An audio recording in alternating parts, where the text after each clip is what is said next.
আয় হায়, এত জ্যাম কিসের? কি হইলো এটা? সামনে মনে অ্যাক্সিডেন্ট হয়েছে। না, টোলে এত ভিড় জীবনও দেখি নাই ভাই। এত পরিমাণে গাড়ি টোলে তো থাকার কথাই না। এটা অতিরিক্ত গাড়ি না টোলে। টোল তো আর 1 কিলোমিটার দূরে।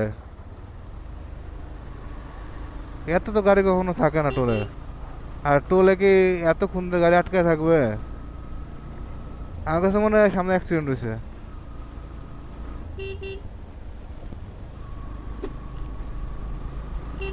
নাহলে এরকমই হওয়ার কথা না।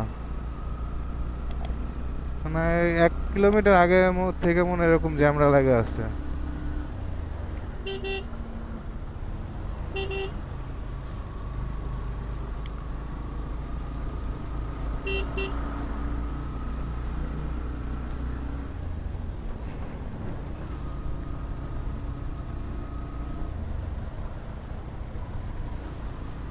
এত বড় জ্যাম।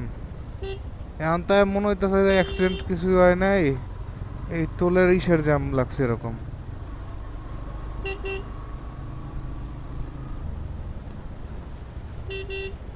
কি পরিমাণে গাড়ি ঢুকছে!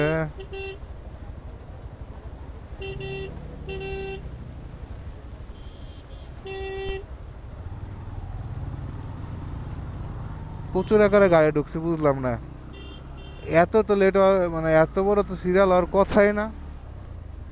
বুঝলাম না ভাই, দলের ব্রিজে হইলো কি এরকম লেভেলের জ্যাম? আগেও তো দেখছি আমি।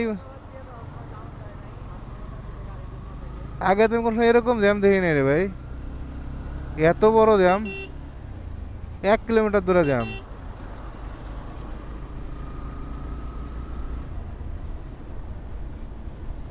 তাতে তো সাইড রোড দিয়ে যাওয়া ভালো ছিল। বাইক হওয়ার একটা সুবিধা, হাজার হাজার বাইক সিরিয়ালে রয়েছে, সরি হাজার হাজার গাড়ি সিরিয়ালে আছে, কিন্তু আমি সাইড দিয়ে আস্তে রিল্যাক্সে চলে আসলাম।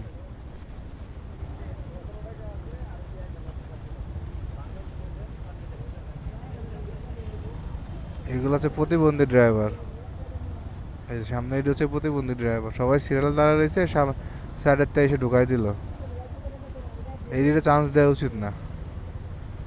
টোল দিয়ে বের হলাম, এখানে তো জটলা কেন? গ্রুপ ট্যুরে মনে বের হয়েছে। গ্রুপ ট্যুর বলতে দেখি মা বন্ধু গ্রুপের সাথে আসছে। আরে এত জ্যাম বাবা, আমি তো মনে করছি অ্যাক্সিডেন্ট হয়েছে মনে কোনো না, এরকম লেভেলে জ্যাম তো দেখি নাই কোনো সময়। পরে সাথে টোলের জ্যাম এত বড়, এটাই।